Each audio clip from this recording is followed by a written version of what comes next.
Not cute. Cute. Something about wide eyes, man. It's so cute. Let's go shop for things that we can turn into pet appropriate things. It is all sewn together. I left a little gap here in the middle. Oh, I think we can put the top on. Cute.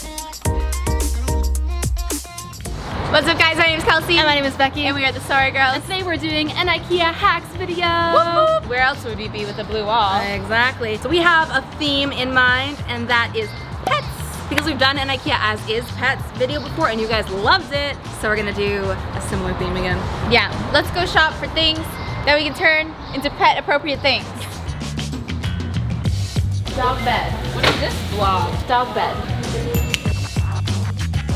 Kallax. Please have a Kallax.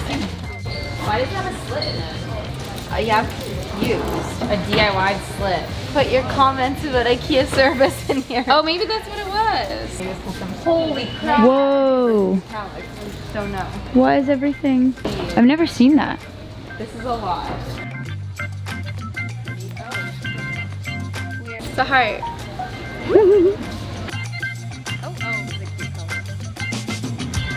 That is thick. Why is it so thick? Why is that so awful sounding? It's like a thing out of Stranger Things. So topical. Ew. Ew. Oh, this one's better. That one should be on extra discount. Sounds stupid. Wow, Ikea's being stern with us. Now or never. Okay, so while we're shopping, we know that we want to get a kallax to be used for some sort of hamster DIY.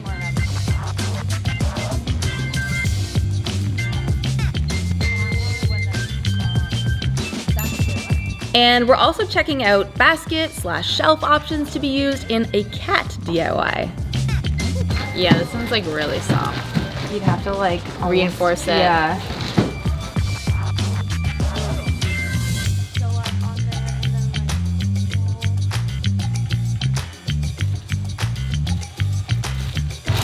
Meow. 10 out of 10 would nap on.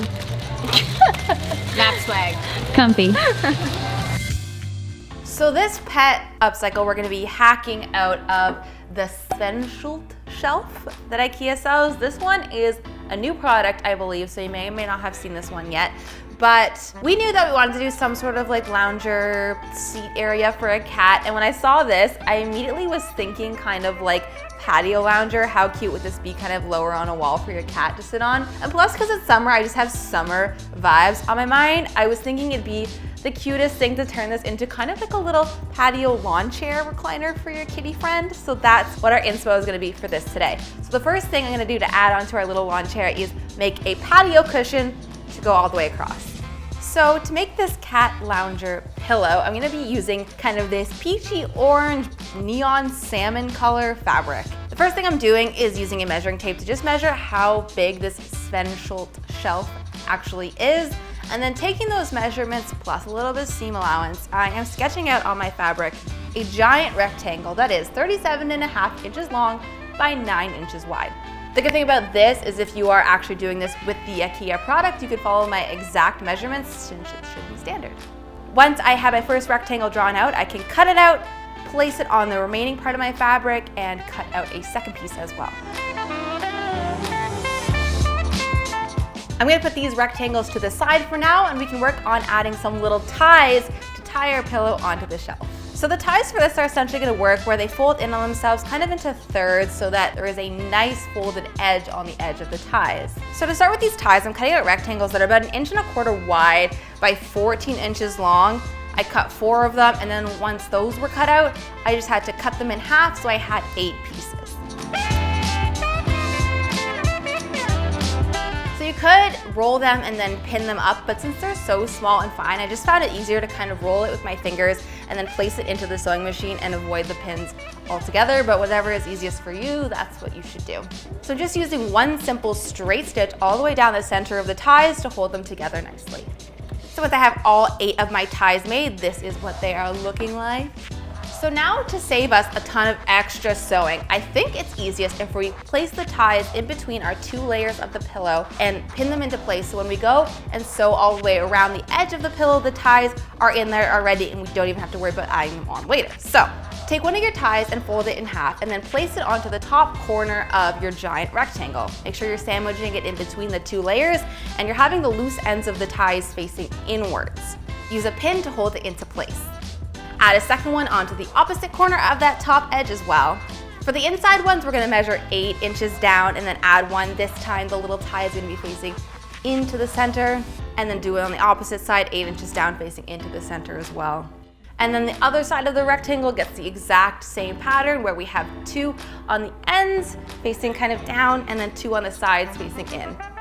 So now all the ties are pinned into place facing inside of the pillow. We get to sew it all together. And just make sure that you make sure.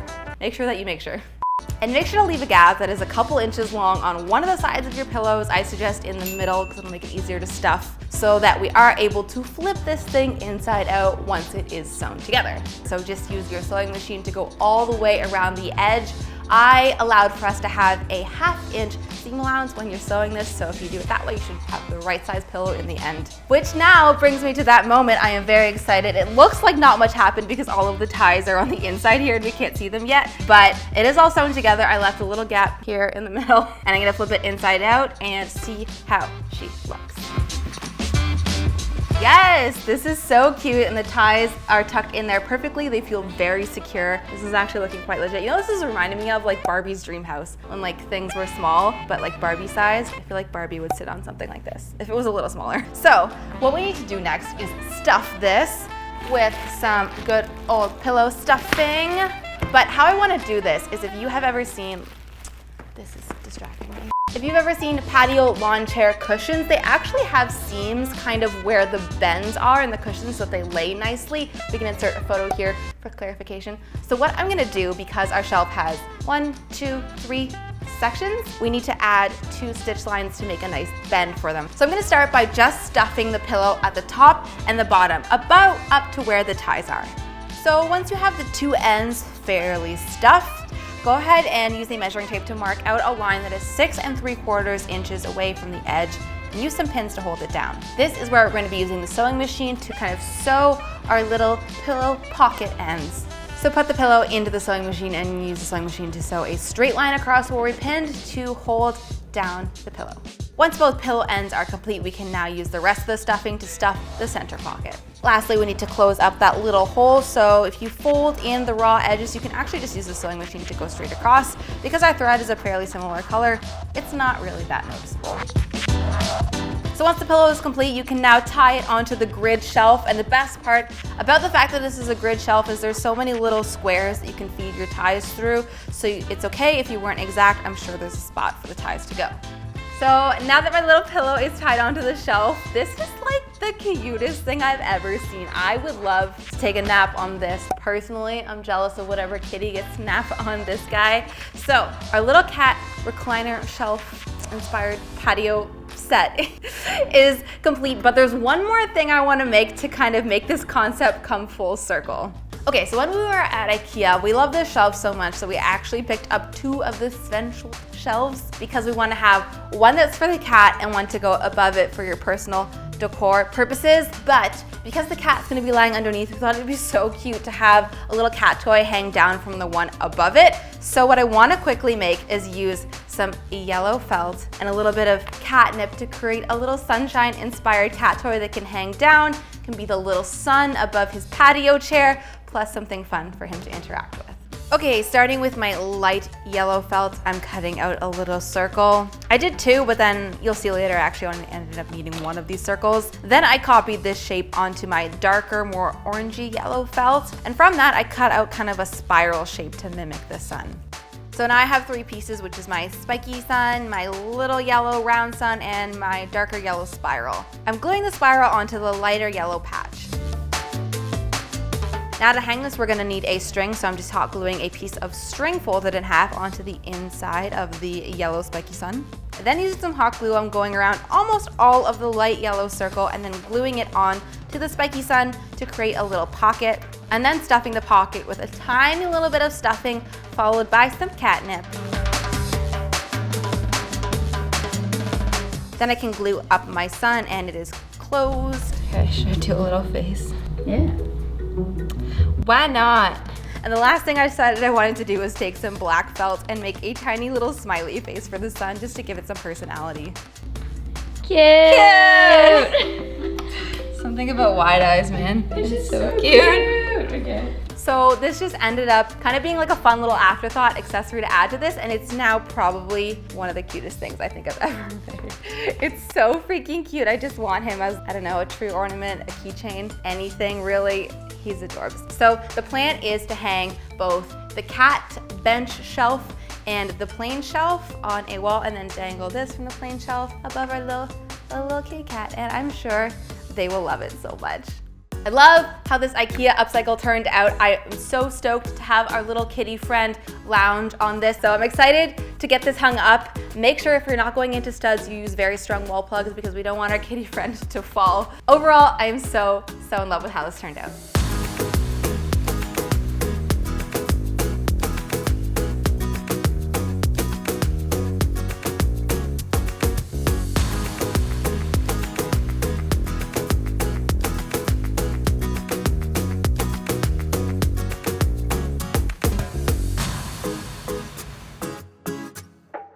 So I'm so excited for this DIY because we get to upcycle. I'm so excited for this DIY because we get to upcycle something from Ikea and turn it into a dream cage or pen for a hamster. Now we've done some hamster DIYs before, but this one is going to be better than any other hamster DIY you've ever seen. Maybe, I don't know, asterisks, please.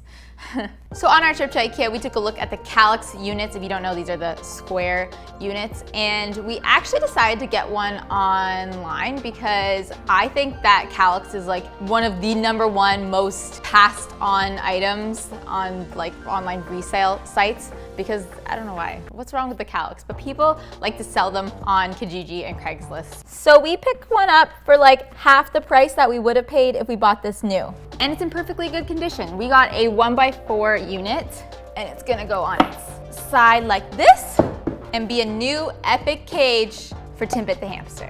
Since mine is already pre-built, my first step is to actually get access to these divider pieces because I need to have holes in between so that the hamster can crawl across. And each one is gonna be like a different zone. It's so exciting. Excited! This is like a penthouse. First step, take it apart. So with my 3 divider pieces out, I then marked about 4 inches and a quarter up from the center bottom of my divider. I then took my hole saw drill bit, and this is a 3-inch one, I think 3 inches and 1/8.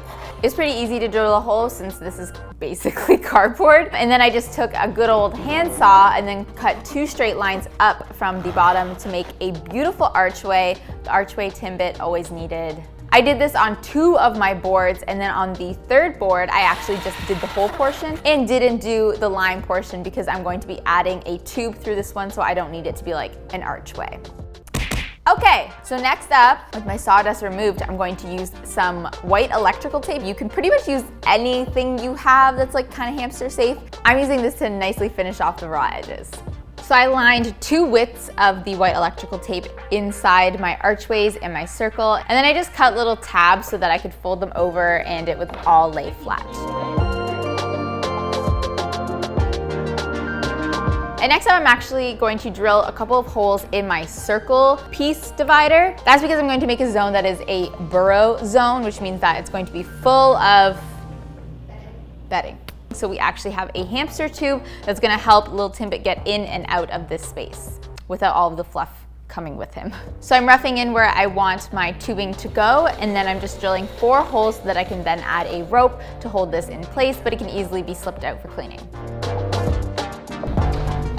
Wow, look at this little crevice. Cute! This crevasse from my rope. Let me get in there. Didn't even plan that. I mean, yeah, I totally did.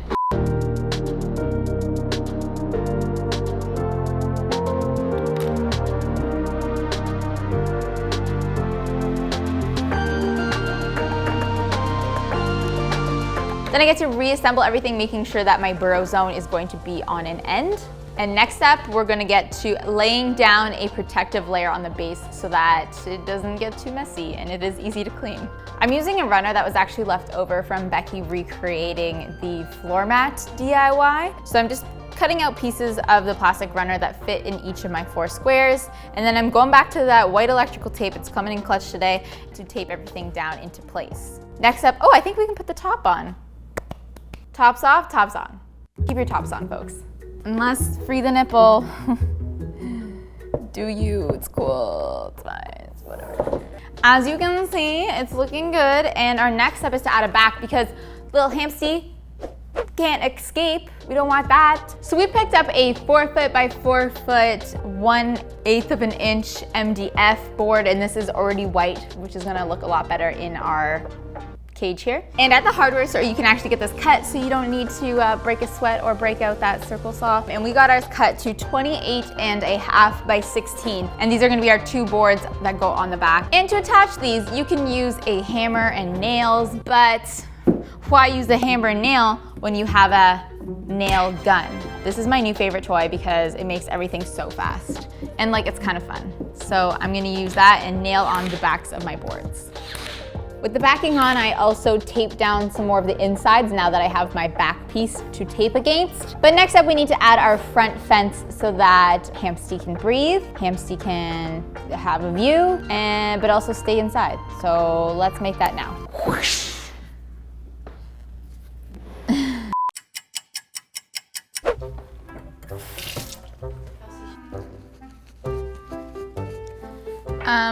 So I took a quick lunch break and spilled something on my shirt, but let's pretend I'm classier than that and move on to the next step, which is making our frame. So from the hardware store, you're gonna wanna pick up some 1 by 2 by 6 foot pine. We got 3 pieces and had them cut to 2 pieces that were 57 inches and 5/8, and 5 pieces that were 13 inches and 1/4.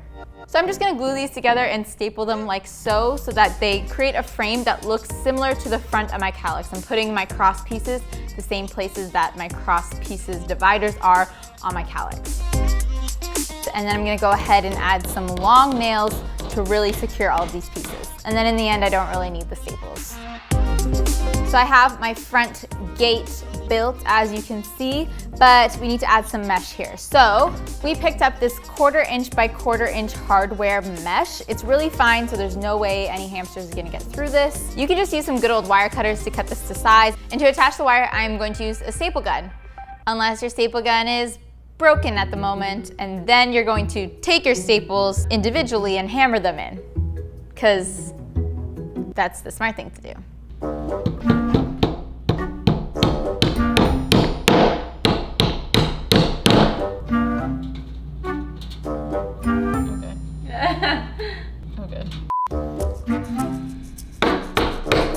How's that going? It's going.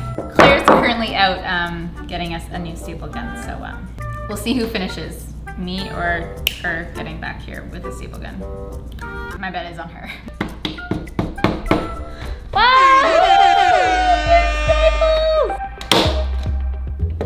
Honestly, my hammer gets a Twitter staple. Wow, just saying.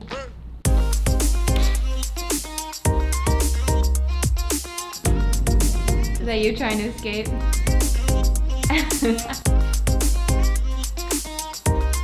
So my little front gate here is looking pretty good. It just needs to dry. So I'm gonna move this over to the side and work on putting the legs onto the bottom of my whole unit. Move yourself, because you wet.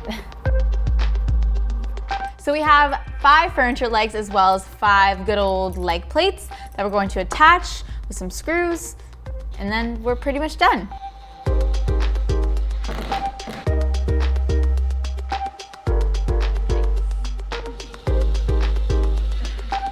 So I have all of my plates on here, and I'm not going to keep my legs on there just yet. They all work in the plates, but I want to put it on that front piece, and it's going to be a lot easier to do without the legs. So we're going to put these to side for now. So next up, I have some hinges here. I have 3 hinges as well as a couple of latches. And the plan is to go get my gate that's drying and attach it using those hinges and latches. And we're pretty much done.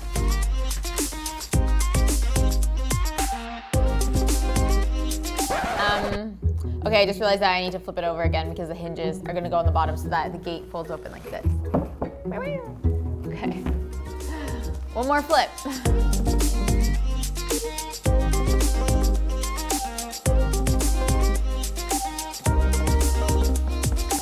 And then once I have my latches on, next up I need to do one more thing before I was ready for all of Timbit's belongings. And this is because this last cube is going to be a burrow cube, which means that I need to add a little bit of a barrier so that all of the stuffing doesn't fall out. To do this, I'm just using a sheet protector that I had laying around the office, and then I can just cut it to size and go back to my white electrical tape and tape it in position.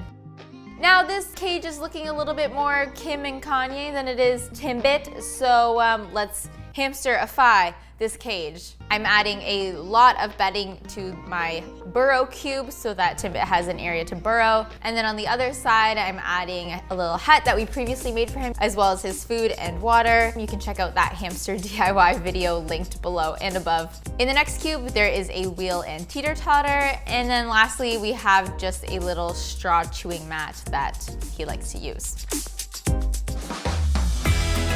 So this is the final DIY. I can't believe how amazing this looks. It is a full-on piece of furniture. It's not like a cage, it's not a pen. It is a piece of furniture that will serve both you and your little furry hamster friend, whatever you might have. This is gonna work for a lot of different like rodents, I would think. Are they rodents? I feel like that's offensive to call them rodents, but like that's actually what they are. I think that this piece now looks like it's part of your room design and not just something that you had to have because you happen to own a hamster, and you can decorate the top of it. I love it, it's beautiful.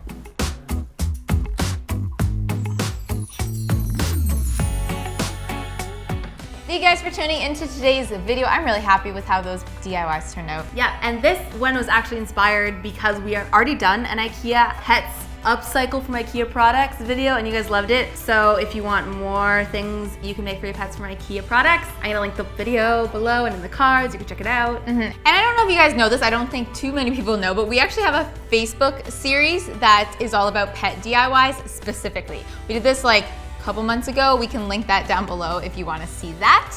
And if you like this video, make sure that you give it a like. Leave a love, make sure you sub it. And we'll see you next time. Bye. Bye.